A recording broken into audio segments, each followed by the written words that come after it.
Epic sages, your home for adventure.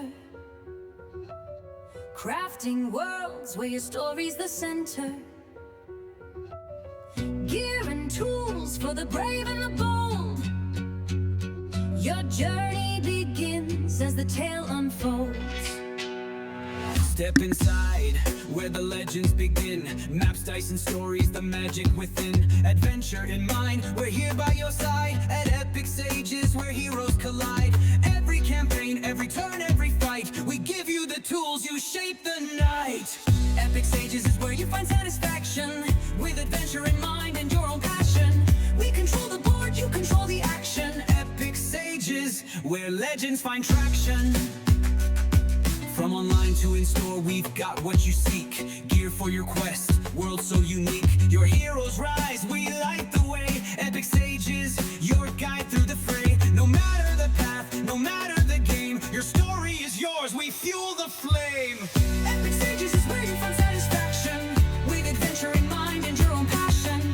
We control the board, you control the action. Epic Sages, where legends find traction. From your first roll to battles well fought, we give you the gear for the stories you've sought. At Epic Sages, the tools are designed with passion and care and adventure in mind. Your world, your rules, your epic tale. With Epic Sages, you will never fail. Epic Sages is where you find satisfaction. With adventure in mind and your own passion.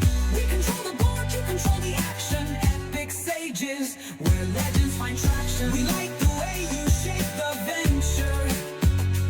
Epic Sages, your home for adventure.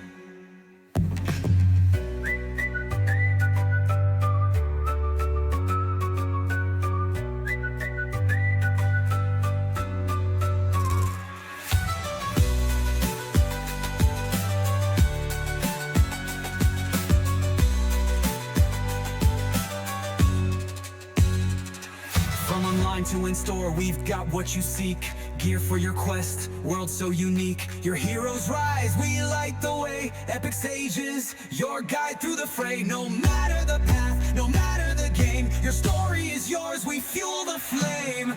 Epic Sages is where you find satisfaction. With adventure in mind and your own passion. We control the board, you control the action. Epic Sages, where legends find traction. We light the way, you shape the venture. Epic Sages, your home for adventure.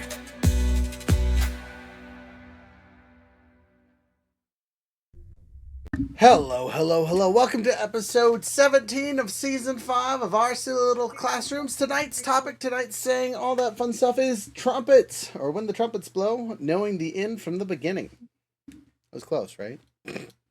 But anyway, tonight's topic is all about knowing your story before you get to the end, or at least your envisioning of the path to get there, right? Whether you're the storyteller telling the people narrating, or the person's along for the ride. We're going to talk about how all that applies to what our two wonderful star guests are with us today. We're gonna start in the order which I see you two. Wahaha. Just kidding. We're gonna start with ladies first. So down at the bottom here, Marie Rodriguez. If you could tell us who you are, what you do, where people can find you, all that fun stuff. Fill us in. Yeah, absolutely. So my name is Marie Rodriguez. I'm the founder of a company called Active Lotus, and I partner with people to become unstuck and learn how to bloom boldly, even in the mud. So I do coaching, do a little yoga, I do sound healing, I do all the hip. I'm a certified hippie. Standard issue crystal bowls and gong, and all that stuff. And I was in the L&D world, in corporate life for several years, and now I'm here. So I'm definitely, first and foremost, I would say an entrepreneur than anything else. So happy to be here. Fantastic. We're excited to have you with us, and we're also excited to have Kam Knight with us. Kam, who are you? What you do? All your fun stuff. You do the fun stuff. Well, you guys are going to resonate. I'm going to use that word a lot tonight, so just prepare yourself. Yeah, I can already tell we're going to resonate. My name is Kam Knight. I'm a mentor, international speaker, and best-selling author of a dozen books in the area of mental, physical, and emotional performance. And now I teach a concept called internal resistance, which answers a question I had my whole life, which is why is it if I want to do something, I know what to do, I know how to do it, and I have the motivation, desire to do it, but for one reason or another, I can't or don't do it. And what I realized is that there's a part of our brain designed to hold us back and it's actively working to hold us back. And I call it resistant, which is the brick wall that we hit anytime that we want to do something, but we can't. So that's a quick primer of who I am and what I do. Where can people find you though? That's the important bit. Ah, they can find me on my website, kamknight.com, KAMKNIGHT.com. Fantastic.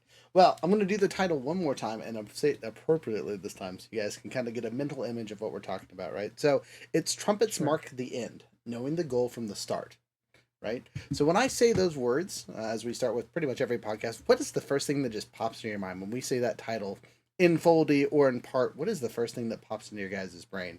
We're going to start with Cam. All right, cool. So, I work with a lot of people who are stuck and they want to move forward, but we can't move forward unless we have clarity. So, the first thing that pops in my mind is like, we need to be clear with what it is that we want and where we're trying to go. Once we can get clear, then it becomes a lot easier. The challenge with clarity is that we have a part of our brain, which I call the wanting mechanism, which is creating endless wants and desires, one after another at a pace faster than any one person can achieve.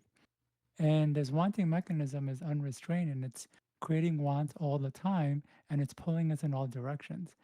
And unless we get focused and get clear, then it's hard to move forward with our goals or the direction that we want to go. In our little circle of things, that's shiny brain syndrome. Ooh, shiny squirrel. So Yes, more or less. yeah, right. I've called it magpie brain. Magpie brain. Yeah, that's a good one. All right. Yeah. I Down. call it life. Yeah, right. That's just Younger's existence, unfortunately. Jumping down to Brain. What about you? When we say the whole title of our sentence, what is the of our whole sentence of our title? Whatever. I'll get there eventually. What is the first thing that pops into your brain? So I love it, and I love a lot what what Cam said as well. And in my practice, I practice Kundalini yoga, and we talk a lot about that and knowing your inner guru and knowing where you are going, getting to know yourself. And this is a lot of what I do as a coach too. So I use something called the GOST method: goal, objective, strategy, and tactic. And that if you don't have a goal, if you can't understand where you're going, how in the hell are you going to get there? You're just going to go walking around in circles. And I have a feeling as a very old gamer, there's a lot of that what I used to do in Zelda because I couldn't figure out what was going on. That's So, if you don't understand who you're going to, where you're going and how to level up, right? You're just going to be walking around in circles, not getting anywhere. You're not going to, be able to tell your story and you're not going to get to, the Bowser at get the to end of the game. Bowser. Interesting. All right. All right. Going old school over here. Jumping over to Younger. When we say this title, what is the mental image that conjures in your mind? Oh, totally off the track of where everybody else has been so far. Um, I just had an encounter with something called a trumpet. It's called a devil's trumpet, which is a flower. And apparently, like everything about it is extremely toxic, and so you could die, like, oh, it's like die, game over. Like you might have not met your objective if you encountered it.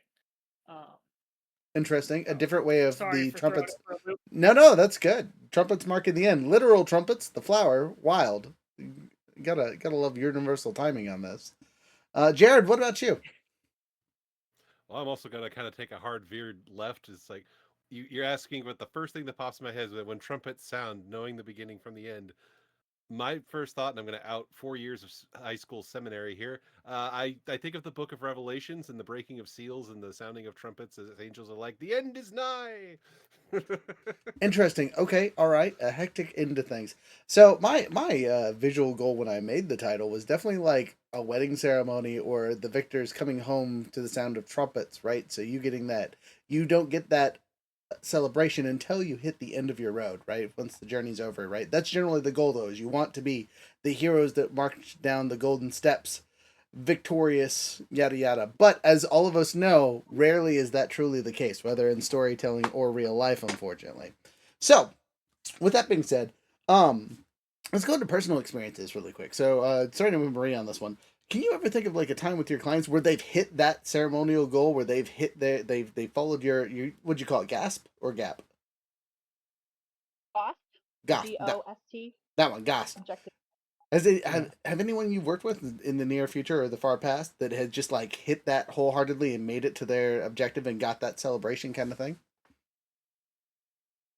Yes, and it's because it's such an easy formula to follow, right? There have been several folks that I've worked with, and I've been teaching and leveraging this tool for over 12 years. So when I first discovered it, because it was kind of already out there, and taking it to, I used to work for an ad agency. And when I would take this and ask people, about their objectives, what does success mean to you? It was like completely different because there was a gap between what success meant to the ad agency versus what success of the campaign or whatever it was to the client, and therein lies the gap of not being able to serve them, and serve anyone, serve yourself, if you don't understand what success means to you. So that's what utilizing that a tool like this is. And so it's building businesses or changing careers or getting over grief, loss. I have tremendous loss that I've encountered over the past couple years, and using this tool helps me not only center myself, but then I'm able to communicate those goals, objectives, strategies, and tactics to others, and they can help me on my way.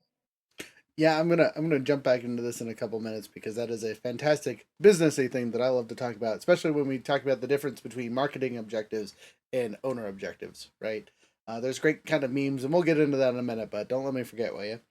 Jumping over to Cam. Yeah. Cam, what about you in your personal experiences, whether dealing with the things that you've made yourself or people you've worked with? When have you kind of hit that victory road? Those trumpets playing, that success, the ambiance of victory.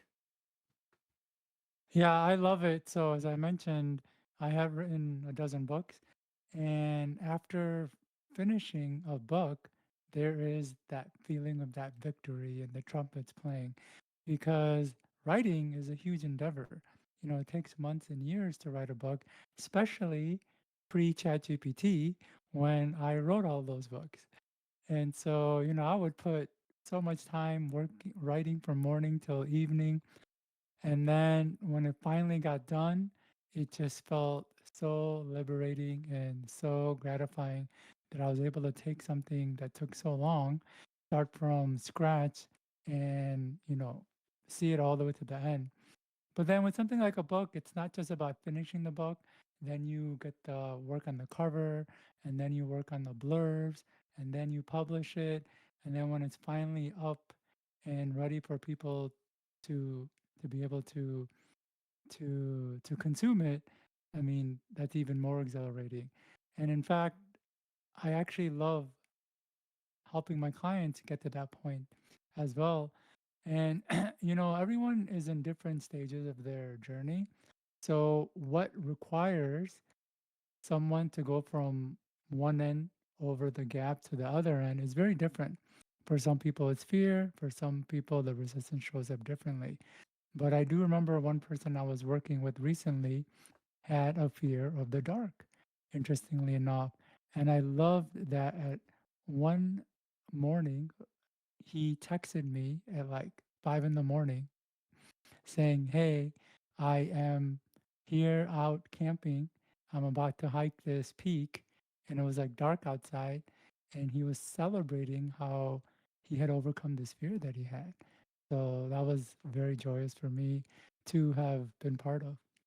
Nice. It's fantastic. Hey, it's always the little victories, right? And to Yeah. be fair, it is no easy victory to win over the dark. There's a lot of scary things that go bump in the night. So I get Oh it. yeah. Especially the dark behind you there, Russ. Yes, that's just a filter though. It's just a messy room Well, behind me, or at least that's a hope. I don't turn around if there's something gonna eat me. I don't want to know. You know what I mean? Just we moving forward, not looking back. Jared, jumping over to you.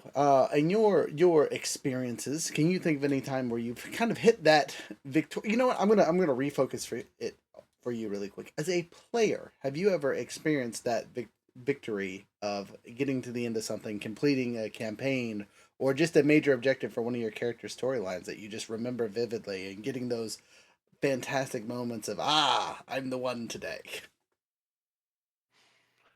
Um, the best example I have for that that comes immediately to mind was involving a joke character. So we were playing through the campaign, the D&D campaign, right or not right, sorry, Princes of the Apocalypse. And it was a ridiculously overpowered game. We had tossed in so much extra stuff for our characters to have just because we were having fun. And I came in about halfway through the campaign, and they're like, "Yeah, just make whatever you want. Here's the thing." So I ended up making Goku from Dragon Ball Z, and not just Goku, the joke version of him from Dragon Ball Z Abridged, the parody. And the final boss of the campaign, I flew up and punched this giant lava monster in the face, which he, quickly just knocked me down because there was another mid boss right before that. And as I'm falling down, the DM's like, "So, okay, your character, like in the world, is technically beholden to the god of war, right?" Well, it's like, yeah, technically, because thinking about Goku, he works with King Kai, who is technically a god, and he trains him and all that. But anyway, DBZ lore aside, so my god reaches out to me and goes, "Is this battle over?" And I go, "Well, no, but I'm falling. I can't get back up." And he goes, "Would you like to get back up?"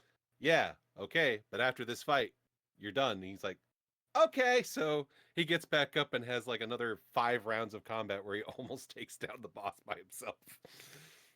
So that was a pretty good moment. He still died in the end, but I Nice. still got to have that moment of ah. Hey, sometimes victory is just in your head, right? Sometimes those trumpets are just for you, which is just as powerful as anything else. Younger, jumping over to you on the DM side of things, can you think of any stories that you got to tell where your entire group got to that victory finishing line, or even in NPCs that you got to play that got to their win, their victory, their huzzah moment?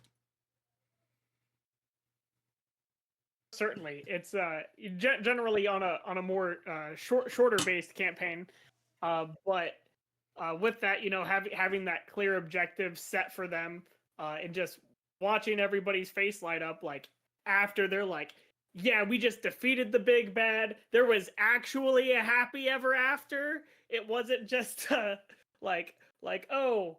Like most of my campaigns, like there's something terrible happens, like your poor Goku character dying, last flame of glory. But actually, like, the players have ideas of what they want their characters to accomplish, and then after the campaign's done, open a new campaign, you start playing that new campaign, and then those old characters are still prevalent within that world and that universe, and watching the players be like, "Oh my gosh, like that's so awesome. It had an impact beyond just the scope of the original game that we played."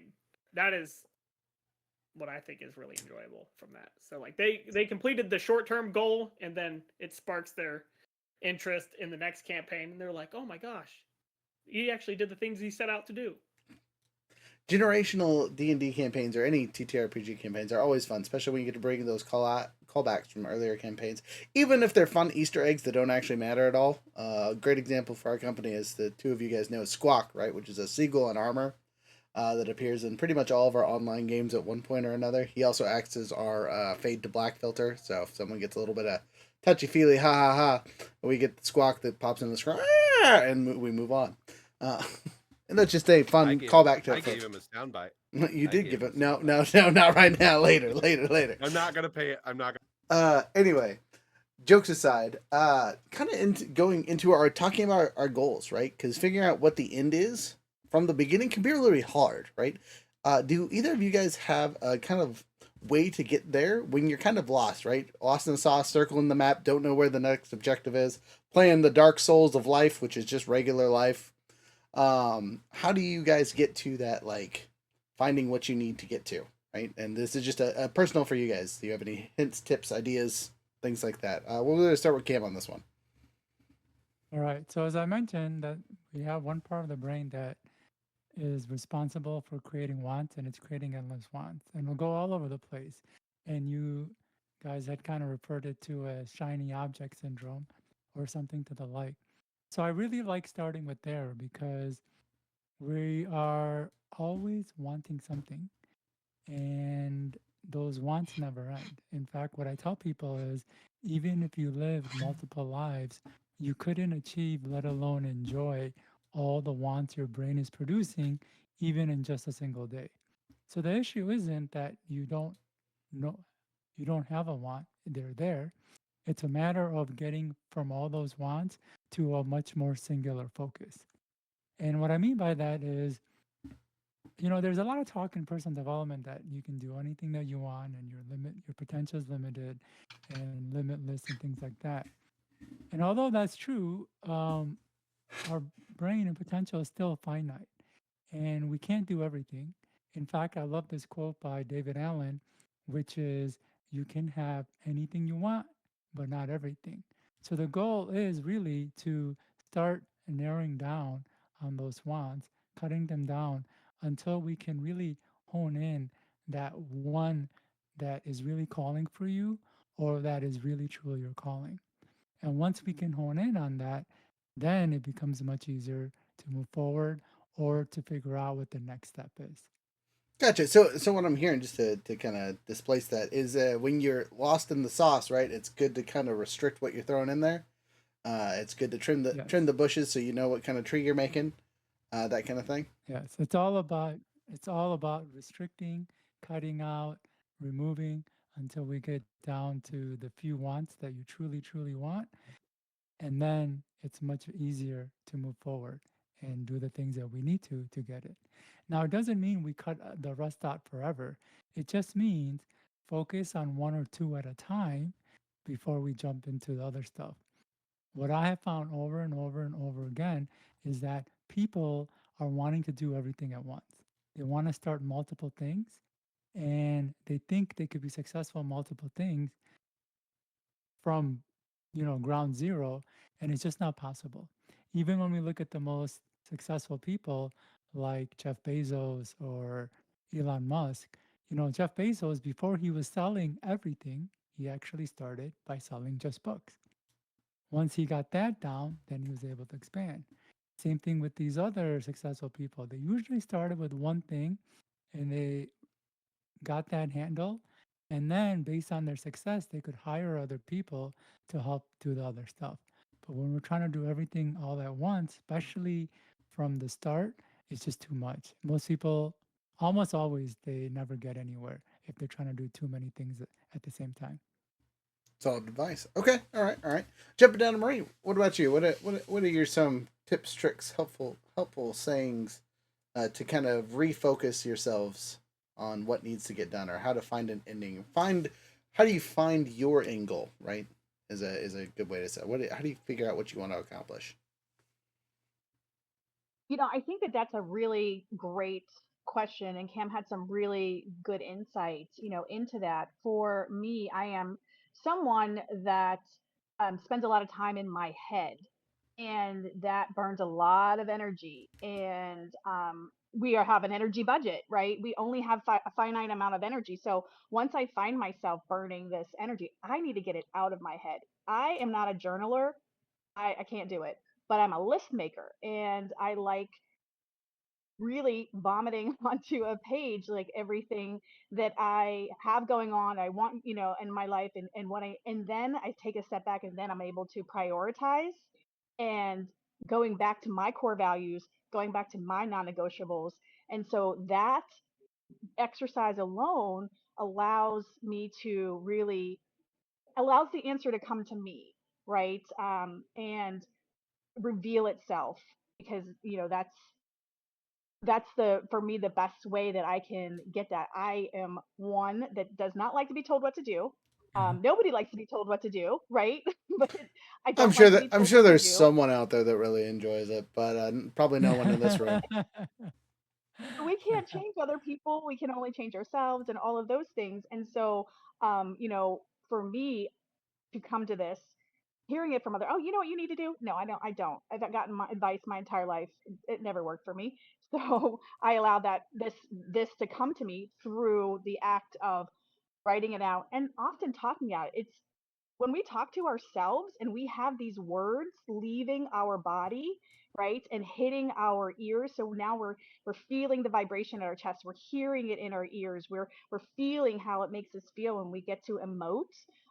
That is also a huge, game changer, and that has a lot to do with this vibration, the sound, with the trumpets, and really celebrating. We don't really do that as a to for ourselves very often, so when we are able to celebrate, right, oftentimes we're like, yeah, yeah, yeah, cool, cool, cool, and then go on to the next thing. So being able to recognize, celebrate, and allow your core values and non-negotiables, reveal this next thing, right? The thing that you not only want, Cam, but you need, right? That's the two things: you want it and you need it. So, long story long. No, it's good. It is about using all the, all of my senses to be able to bring this, to allow this answer to be revealed to me. And again, this happens in Kundalini, where this is a lot of what we do. We do a lot of meditation. We do a lot of, allowing this to kind of come up and sit in it and enjoy it. So one of my fun things that you mentioned is talking verbally, right? Talking to yourself. One of the best ways to make sure what you're writing makes sense is to read it out loud, right? So you can hear it for yourself. Yeah. How many times do you go through a piece of paper that you're writing and just like read and be like, I said the word "the" 6 times in a row and I did not catch it. I don't know what happened. Why is that there? Here's an extra +1 to a longsword that they don't need. What the heck is going on? When you read those things out loud, you really do catch those like things that don't sound right, or like the tone that doesn't hit well, right? Like in your head, that sounds fantastic. That's exactly what I'm trying to communicate. And then you read it out loud, and you're like, that sounds way dumber than what I was trying to say, or that wasn't even close to what I was going for. So I 100% agree. It's also, We go back to the it's also vibe. like hearing your, like, I do a lot of, when I first started doing TikTok posts, I would just do it and post it, and like, um but now that I listen to myself, I hear it back and I go the same way, and get You're cutting out really bad, back and forth. I don't know what the issue is. my I think my your earphones are like they're too exciting. yeah. Good And thing it's it's funny easy to because read the your topic lips. is But yeah, just hearing that is, it's yeah, that's really important, to hear your own voice. Yes, on TikTok, I totally agree. I can't tell you how many times I've gone back and been like, "That was a great video." No, it wasn't. Son of a gun. I got to record. yeah. Cam, you look like you have something to add on here. We'll get to you before we No, get no, to the I other thought it was Yahoos. funny because she was talking about how you have to hear yourself and her whole audio is cutting out. So Wait, look, we're gonna ignore the ironies there. Jumping over to Jared. yeah. Jared, what about you? As someone who is coming into themselves and finding a way to speak more broadly as something you have kind of self-described in previous videos, are you kind of finding a good way to find those end goals? Is there things that you've heard that have helped you kind of figure out what you want out of things? Well, if I'm gonna grab something, I feel it would be this like I don't know what the word here is. Cogent to the point. When I was in acting school, there was something we went over, something they try to hammer into new actors if you're taking any kind of formal training, is when you jump into a character, like a lot of people, who don't know, like they say, okay, they give the actors a script, they tell them what's going on in the scene, and then they tell them to act the script. But if you're actually learning acting as a craft, there is a process that's called GOAT. It's an acronym, spelled GOTE. That stands for goal, objective, tactics, and expectation. So what they want actors to do, if they have any kind of time to prepare, is think about what is. You hear it as a joke. It's a meme that's permeated. What's my motivation? That's actually a legit question for an actor. What is my motivation? So just breaking it down just briefly. I don't want to go too depthly into it because it's like a whole thing. But uh, G, goal. What does your character want? O, objective. What is your character's immediate aim to achieve that goal? T, tactics. What does your character? How does your character go about achieving that immediate objective? And E, expectation. What does your character expect will happen as a result of their actions? So it's honestly something that could be applied to a lot of things other than just acting, but especially in you can apply it in D&D too quite easily. Is you sit there and you actually think, okay, what is the goal? What is the immediate objective going towards that goal? How am I going to get that objective? What can I expect to happen when I go for that? It's a pretty simple philosophy just going into pretty much anything, and I think it's very helpful, You know, especially when just dealing with any number of things. and I mean, even with that, when we focus in on D&D, I think it also avoids the typical, well, this was what my character would do, because you have a justification behind what you're saying, and you're not just being a Yahoo who is doing whatever the heck he wants and is, that's what my character would do. You have a thought out process to why and can explain to your other players, this is why this is happening, this is why I would do these things, if they have an issue with it, kind of thing. So I think that's a super helpful I, tool. I have a counter to those people. If I real quick, with people Of say, "Well, it's course. what my character, it's what my character would do." He's like, "Yes, but you made a choice to be this character. So my question to you is, sir, why are you choosing to be an asshole?" Yeah, yeah, 90% of the time. Younger. Jumping over to you. Same kind of question. As you have developed your where we're going as a company and how we're doing things, have you found anything that's been helpful to help you acquire the goals to the ends of things? Because in honesty, with us being up for 4 or 5 years now, we've hit a lot of those celebration moments where we got the hey, we finished something, we did something good, here's the trumpets, and like Marie said, we kind of just all right, done, next, moving on to the next thing. So but we have had those spots where we've started with something, wanted to get something done, and we've hit them. Have you found any ways that help you find those objectives as you're moving along? Feel like the most advantageous way to go about it is by deconstructing the larger goal. It's like, hey, so yes, you do have this thing that you want to accomplish, right? And it's like, okay, but what are the steps you will need to, accomplish that? And like, it's as simple as being like, even in the D&D campaign, like, if the objective is to like kill the demon lord, okay, you're all level 1. So first you need to get on that CR level. You to be able to fight them. You need to get adequate equipment. You might want to know what the weaknesses are and exploit them so that you have a higher percentage chance of accomplishing it. Because even if you're well prepared for something, especially in the real world, doesn't mean that you're necessarily going to be able to handle every circumstance. There's still the fact of like, yeah, you could have never predicted that somebody's house burnt down next to your shop and then it burnt down your warehouse. um you know and it's like, oh, but you could have, insurance. I that could be prepared for it. you yeah. Okay. um All right. All right. but definitely like just going and being like, hey, this is the big goal, but to meet that goal we're gonna have to hit these significantly smaller goals.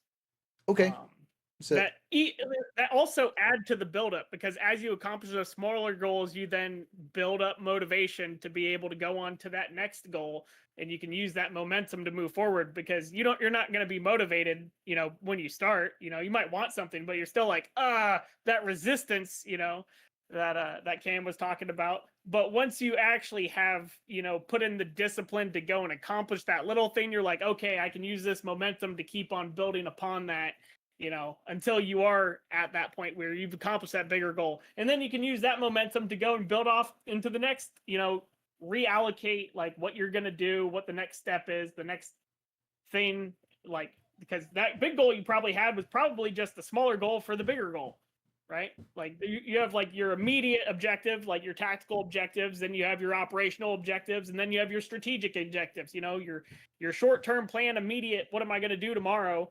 Then your short term, like, oh, like what are we going to do in 6 months? And then 5-year plan. What's your 5-year plan? So on and so forth. and don't forget the side quests. So kind of I think what Younger was I'm sorry, like what Younger said there was very poignant, and being able, that's why celebrating the small successes are so critical, and when we miss that, we don't get that momentum, and then we find ourselves like disillusioned, right? And unable to, we're stuck. Then you start going around that circle. And so yeah, just remembering to take those celebrations for the small wins, no matter what, how small, how big. But that was a great reminder, Younger. Thank you. TTRPGs have a great system kind of built into most of them, and that's the leveling system, right? Depending on if it's a 20 level system or a 100 level system, doesn't really matter.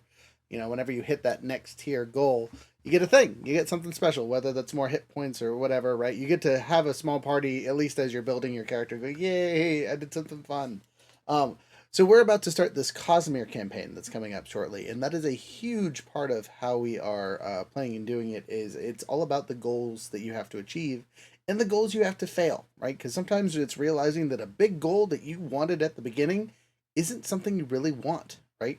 And it kind of goes into expectations as we go into goat and gassed, um, and how we apply those goals and what they actually lead to, right? We have an expectation of how things should turn out, but sometimes when we finish something, it is not anywhere near how it turns out. Great bits in fantasy storytelling is you kill the big bad super demon of doom, but then there's someone worse that he was protecting everyone from, right? Is a classic trope that is you're heroes, but actually you done goofed. Good luck on the next bit.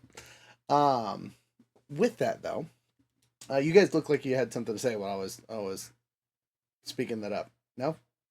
Okay. No, No, just agreeing. All right, I'll take it. I'll take it. Waha. I think you were just very engaging with what you were saying. Thank you, appreciate it. But with that being said, right?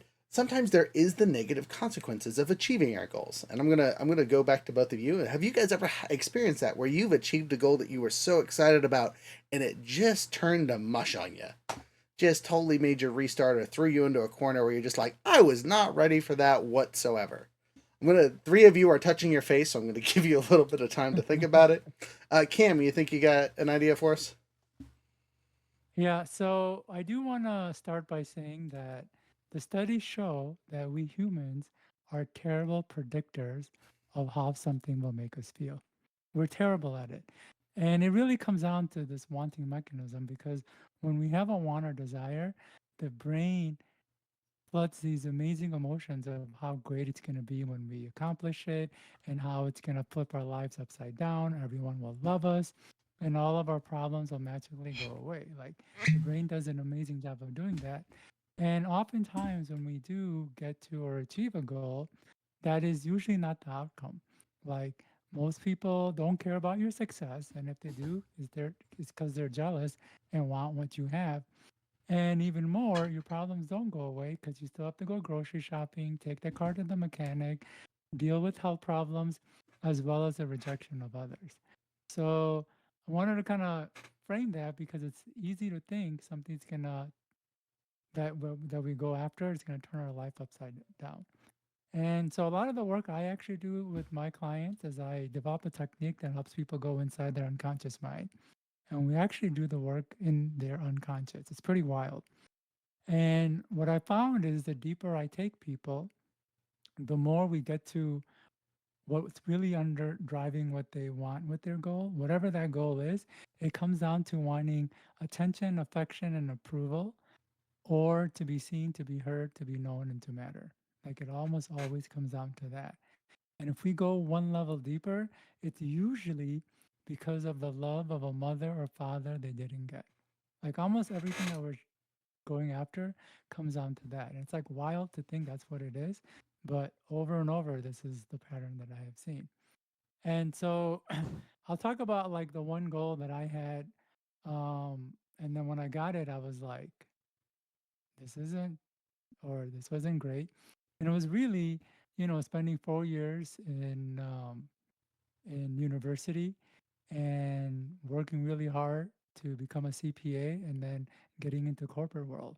Because as I was growing up, the message I received was you got to work hard in school so you can go to into a good college, and once you get to work a good college you got to work hard there so then you can get a good job and then life will be perfect.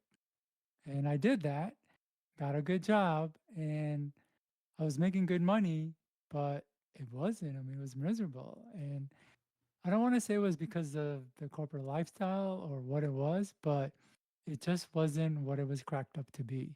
And I really didn't enjoy myself. I would say it it created more pain than it did joy. And until I kind of was able to get the confidence to move to the next level and start writing, um, my early adult life wasn't very pleasant and enjoyable just because what I worked so hard for didn't really pan out that way that either I was told or I'd hoped. Gotcha. Okay. I mean, man, there's a lot on that one, but I feel it wholeheartedly, pretty much across the board. It's Yeah. funny to kind of go back to you were talking about the subconscious bit of working with people. Younger and Jared can both agree that when we do our TTRPG stuff, there's a lot of subconscious work that we get to go through because it's really funny how often you put a piece of yourself into the characters that you play, and you fix things Yeah. without realizing it. Just not to we make a joke that we're free therapy, but like in all honesty, we do a lot of what's the term, shadow work, without people realizing Oh, it. Um, that's actually pretty wild. it's super cool, especially when you put it in a corporate setting and you can apply it to like manager and mid tier stuff. Working together better because they want each other to succeed because they're actually part of a team kind of thing. There's less animosity and all that Yeah. other stuff that's built into stuff. It's fantastic to watch. But neither here nor there.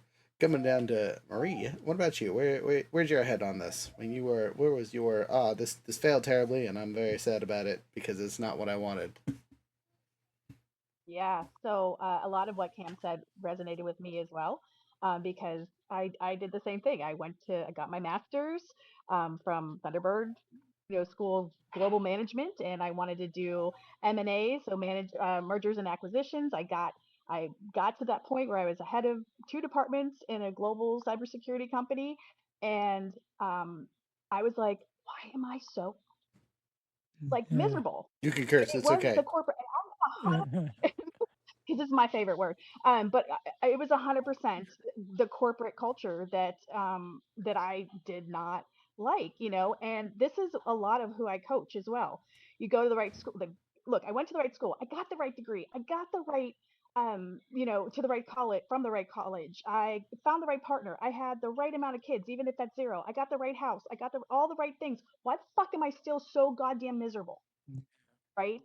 And that is a really kind of honestly, it's got to be a great place to be recognizing that you are in the mud, that you're stuck, that you're not happy, and just taking that moment to sit in it, enjoy it for what it is. It's a lesson. There are nutrients in mud. That's what I have not met a plant that does not love mud, right? Like, and that is, truly the catalyst of growth and development. And so when I look at my failures, because I have plenty, they are only been great lessons for me. And when I work with my clients and they get to suddenly appreciate, this opportunity, right, for growth, for development, for change, even if it's handed to you like it was to me. I was riffed from my corporate job, but man, I was dead inside. So I was like, hallelujah, high five, everybody, I'm out.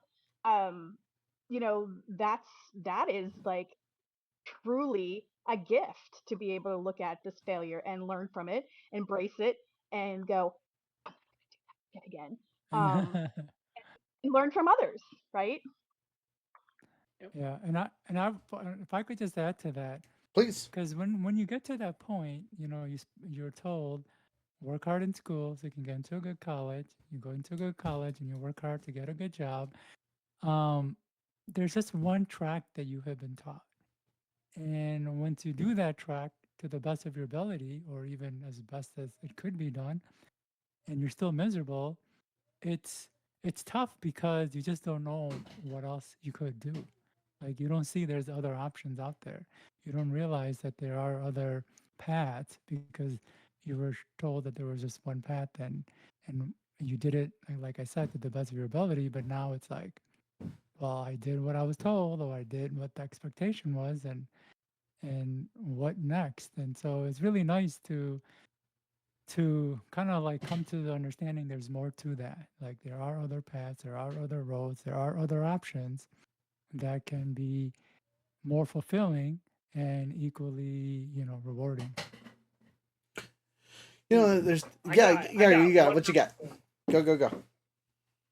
Okay, so going and hitting on that mark, it's a little bit different. I'm gonna hit instead of going into like official, university and college and such.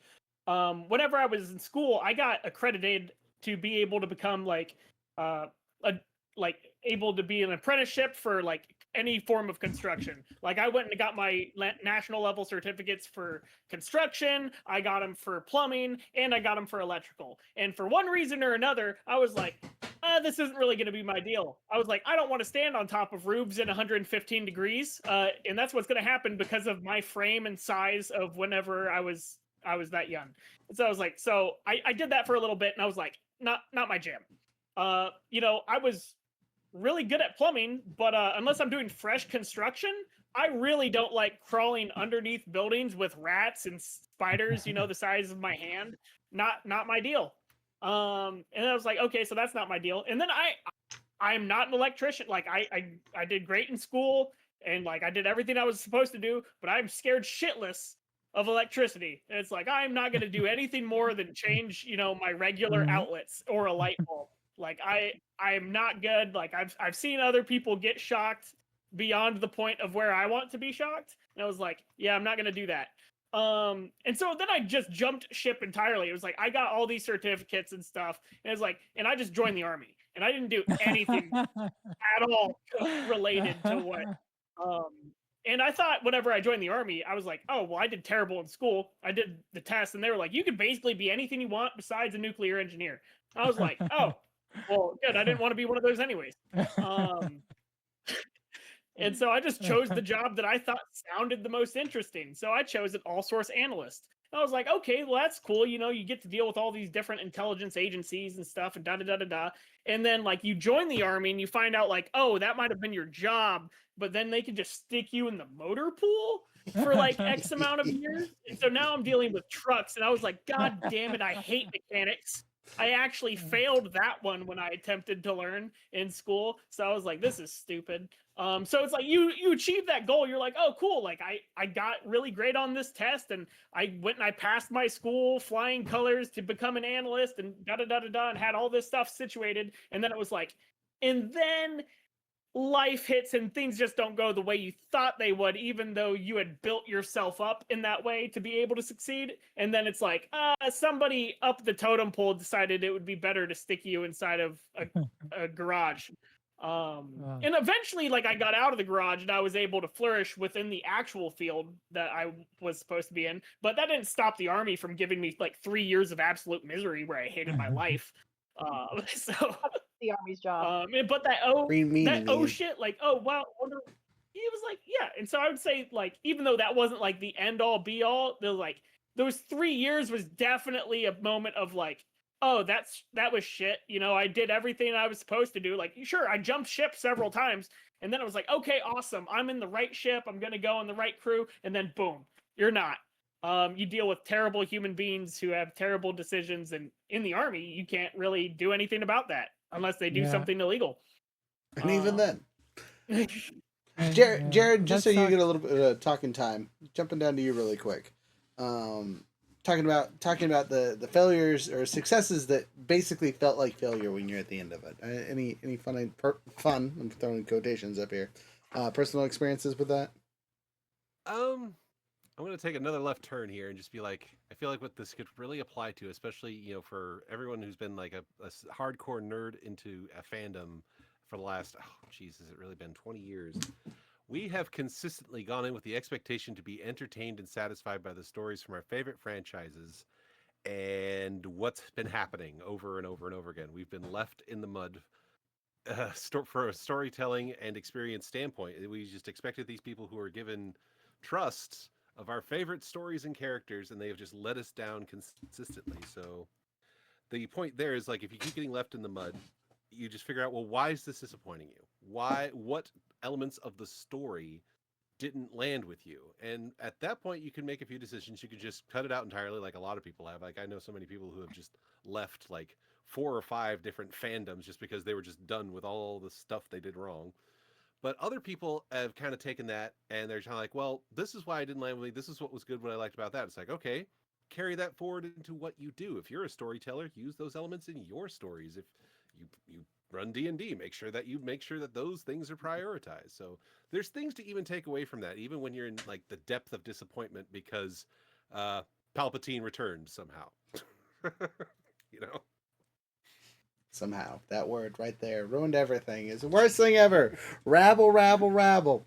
Um, but jokes aside, that's a great point, and there is always something to learn, especially when it's success. Success, you know, going to Marvel and Star Wars fandoms and all that fun stuff. Like we've had 2-3 decades of content. You know what I mean? Of legitimate movie content where we're there in the spotlight, where our favorite characters got to look cool in front of everybody.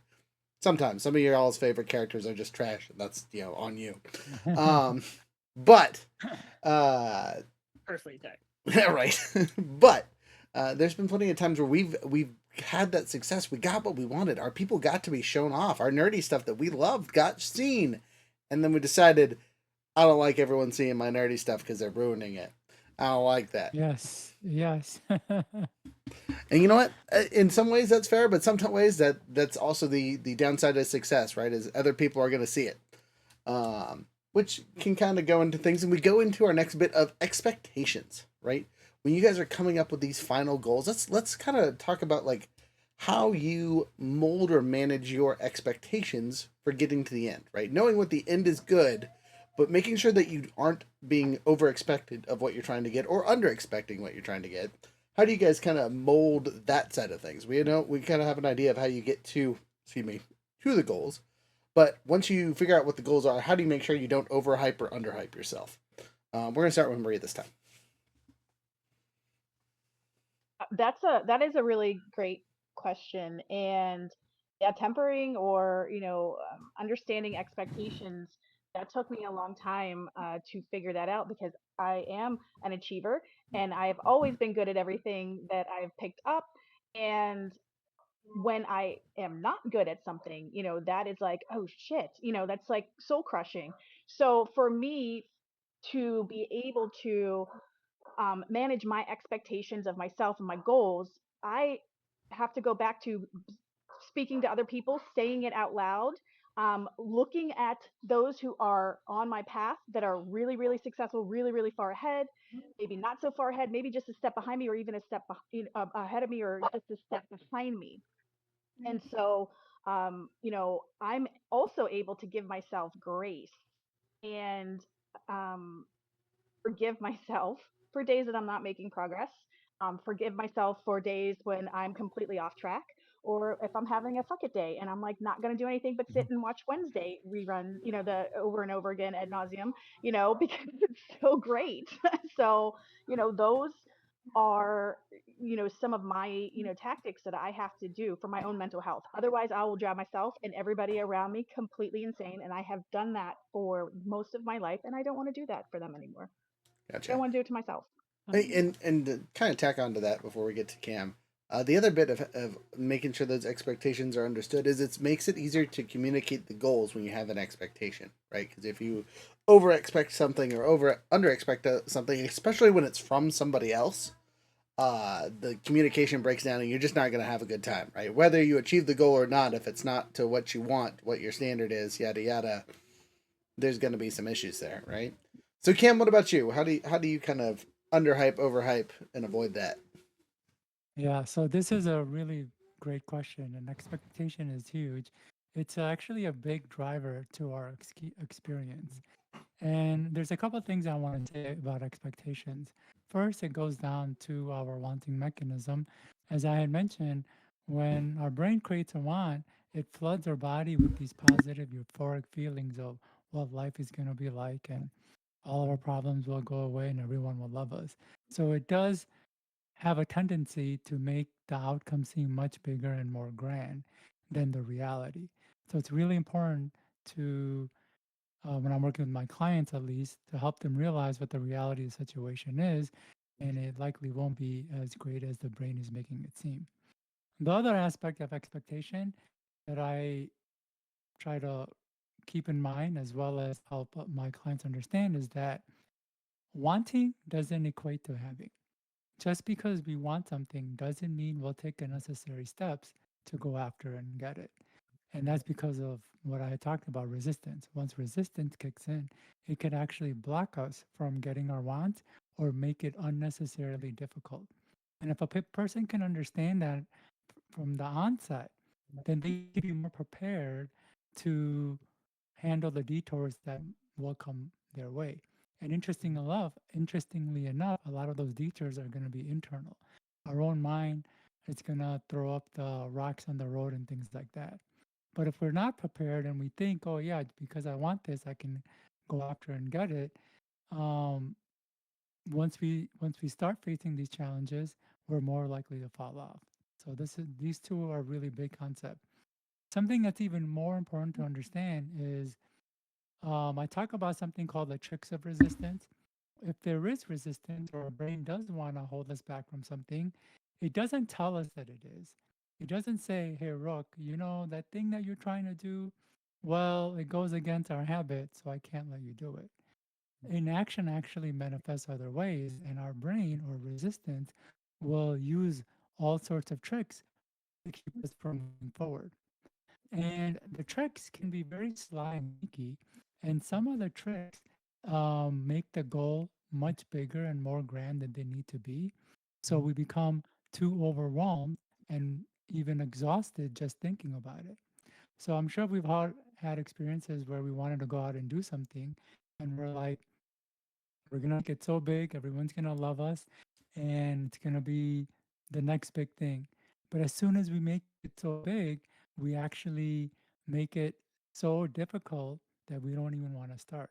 So I say that's a trick because as soon as or as long as we don't start, we don't make progress, and the tricks win in keeping us from moving forward. So expectations is really important, not just when we're starting, but also when we're moving forward. Because if we make things too big or too overwhelming, it's going to be the very thing that keeps us from moving forward. That totally makes sense. And kind of going back to what Younger said, when you get to that point, it's good to break down the big objective and the smaller objectives and what you can get there and move forward. Younger and Jared, we are running low on time. Do you guys have any major points to add on to this before we get our final thoughts and outros for our fantastic guests here? Okay, cool. Sounds like you guys have been on top since the two co-hosts here says it's good to go. So we're going to do our last little bit here, which is final thoughts. And then your wrap up again, who you are, where people can find you, all that fun stuff. So, again, ladies first, we're going to start with Marie. Final thoughts on tonight's topic, or I should say, and where people can find you, what you do, all that fun stuff. I really enjoyed this topic, and I really enjoyed being reminded how important celebrating is, no matter what size the accomplishment is. So that was wonderful. That was great to revisit. Delia thinks so too. So she wanted to jump up and say hello. And yeah, this is a great conversation. Again, my name is Marie Rodriguez. I am my company is called Active Lotus. You can find me on TikTok at the Mud Coach. See that? Okay, one more Be time there. because you cut out right after the mud coach. Right. Is that you can see me on TikTok at the Mud Coach. I look forward to connecting with everyone there. Fantastic. Okay, Cam, Mr. Knight. All Final thoughts, where people can find right. you, all that fun stuff. Final thoughts. So it's actually kind of interesting because sometimes when I am experiencing challenges or when I have like kind of regrets of how I did things in the past, I feel like I'm the only one. But then hearing from experiences of everyone here, I was like, oh, this is kind of the human experience. So I shouldn't be so hard on myself. So this is really great for me to get everybody's insight and the shared experiences that we do have, especially with our challenges. So again, my name is Kam Knight. I'm an author of a dozen books in the area of mental, emotional, and physical performance. And I have a course called Conquer Internal Resistance, which goes deep into this topic. It talks about our wanting mechanism, the resistance and why it holds us back, but more importantly, the tricks of resistance, how our resistance manifests. And people can find all of that on my website, kamknight.com, KAMKNIGHT.com. And if anybody wants to work one-on-one with me, they can just email me at mentor, mentor, at kamknight.com. Fantastic. Younger Jared. Jared, we'll start with you because you got stuff going on this week, yeah? In context, you mean with Epic Sages or me personally? Both. Hit them both. Well, over at Couch Quest Gaming, my gaming content channels, both on Twitch and YouTube, we have started our Pokemon Infinite Fusion playthrough. That is a Pokemon fan game where you can take two Pokemon, mash them together to make a new Pokemon. It is both horrifying and exciting. We are also just wrapped up playing a Double Dragon roguelike called Double Dragon Gaiden: Rise of the Dragons. So once again, I got to find a new action game to play. And then with Epic Sages stuff, Rook and I will be attending a LARP event tomorrow to see if maybe we can interest some live action nerds in some dice And swords and whatever else we bring with us. whatever else they want to buy. Pokeballs, we got it all, baby. Younger. My biggest final thought that I just got going off in my head is just a question for Cam. Out of your 12 books, which one do you think highlights that resistance more than the others? My book on concentration. It's a very deep dive on the topic of focus that isn't really being discussed anywhere, because majority of the topics around concentration is removing distractions. And that's a very small part of the puzzle, but there's a lot more going on to it because we have a lot of interactivity inside of our heads. We have thoughts racing, we have emotion cycling, and then we have all sorts of sensations. And all of that compete for our attention. And a lot of that is triggered by a lot of different stuff. And so, in order to be able to develop focus, we need to really understand the parts of the brain that create focus as well as the parts of the brain that take it away and work to increase the parts that help us increase the focus and decrease the parts that reduce it. So that's going to be a big one. Sweet. Thank you for highlighting that. Yeah. Sorry, I just realized on mine I blew completely past the final thoughts and just went into like what we're doing. But if I could just chime in with one more final Please. thought, an actual final thought.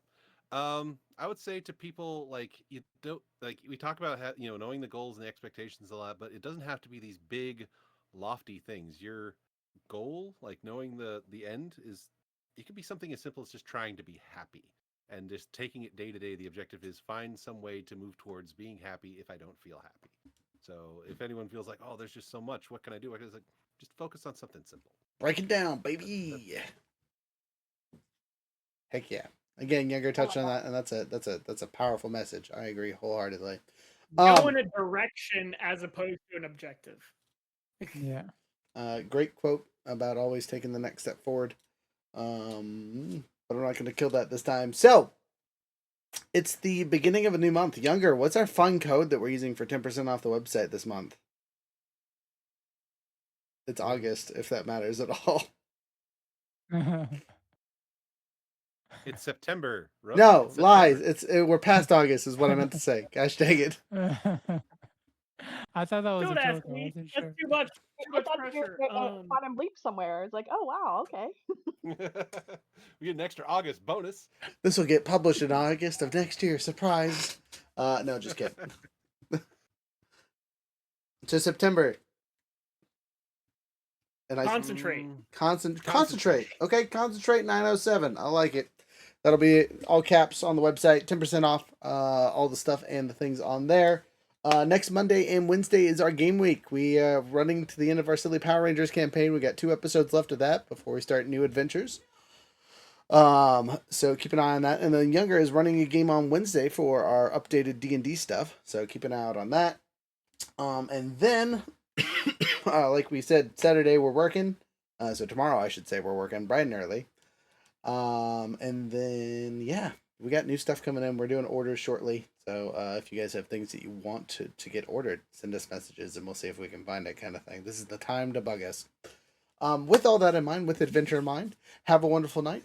Guest, if you guys will stay past the music. Speaking of guest and music, I need a number from both of you between 1 and 10. Please don't pick 10. 3. 3, okay? Marie? You can pick it. You can, what, 5 you said? That's a total of 8. 7.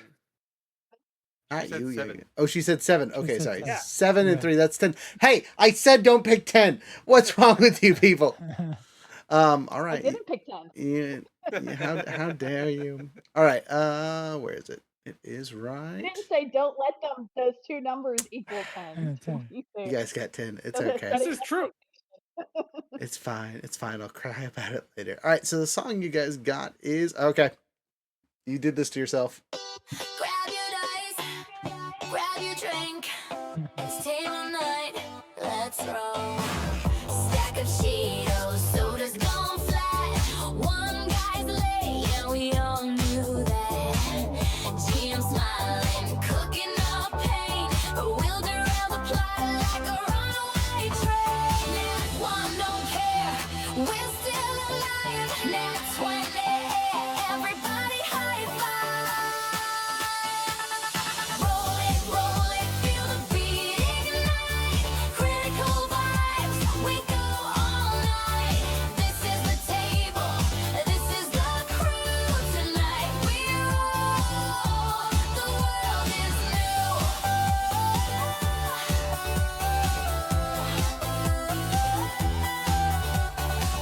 Rules lawyer, side on page 42. Meanwhile the bar's trying to flirt with the stew.